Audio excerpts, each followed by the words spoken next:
hanya belanja.com ya, mungkin itu berita yang relatif masih baru. Tapi kenyataannya memang banyak marketplace e-commerce itu yang memang mungkin bisnis modelnya tidak sustainable. Kenapa? Karena mengandalkan bakar uang. Tadi sudah dijelaskan kan. Tadi ada salah satu contoh tadi katanya barangnya lebih gratis. Bagaimana barang bisa gratis di satu platform dibanding yang platform yang lain? Biasanya memang karena ada subsidi. Yang mensubsidi adalah platform tersebut. Gitu. Apakah itu sustainable? Apakah memberikan promo, diskon dan segala macam itu sustainable? Ya menurut saya ya in the long run tidak bisa begitu kan. Jadi startup atau terutama yang e-commerce harus punya yang namanya path to profitability. Nggak bisa 3 tahun, 5 tahun, 8 tahun seterusnya itu adalah bakar uang.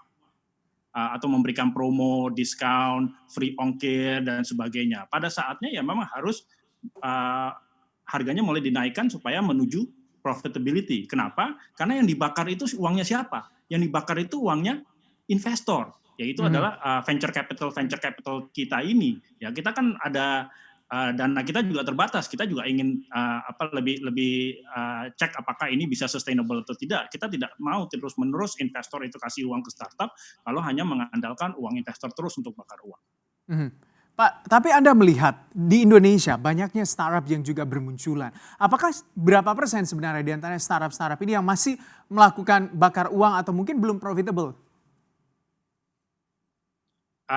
Sebenarnya hampir semua di awal itu melakukan yang kita sebut sebagai subsidi ya. Kenapa? Karena ya mereka mencari traction, mereka mencari users, mereka mencari transactions, apalah istilahnya bisa gross merchandise value, gross transaction value, number of users dan sebagainya. Karena memang di awal itu yang berharga di mata investor adalah metrik-metrik seperti itu.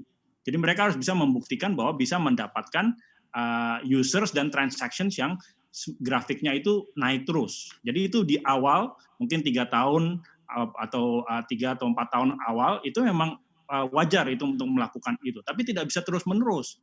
Pada saatnya nanti sudah harus menuju profitabilitas. Kan nggak bisa 8 tahun terus bakar uang. Tapi Anda melihat sebagai Sekjen Amvesindo, masih adakah startup yang mungkin di Indonesia ini yang sudah berjalan kurang lebih 5 tahun atau lebih begitu yang masih melakukan aksi bakar-bakar uang ini sampai sekarang dan belum profit bisa dikatakan? Masih ada. Tapi menurut saya itu ya belum profit itu bukan berarti selamanya tidak akan profit ya. Jadi memang harus kita selalu tanya sebagai investor gitu kan, kita sebagai venture capital kita juga invest ke sejumlah startup ya. Kita selalu tanya gitu, ya sampai kapan mau bakar uang? Tahun keberapa bisa mulai profitable atau break even? Tahun keempat kah? Tahun kelima kah? Dan sebagainya. Tapi itu satu. Yang kedua sebenarnya saya mau ada sebuah ide baru gitu ya. Ini mungkin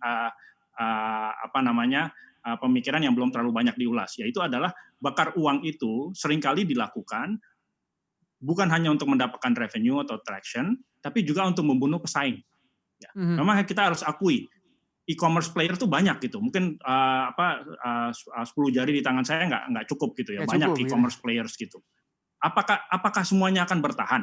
Mungkin enggak gitu kan. Jadi mengapa melakukan bakar uang? Ya supaya membunuh saingannya. Ya kalau kita bicara ke sektor yang lain ya, kalau ingat di Indonesia dulu kan ada ride hailing, itu kan ada 3, ada Gojek, ada Grab, dan ada Uber. Ya. Semua bakar uang, tapi mungkin Uber karena uangnya terbatas, dia nggak bisa mengikuti, dia akhirnya lempar handuk. Jadi tersisa 2 gitu. Nah ini yang sedang terjadi di dunia sektor lain, yaitu ada di e-commerce. Bahwa bakar uang itu antara lain tujuannya adalah untuk membunuh atau mematikan kompetitornya.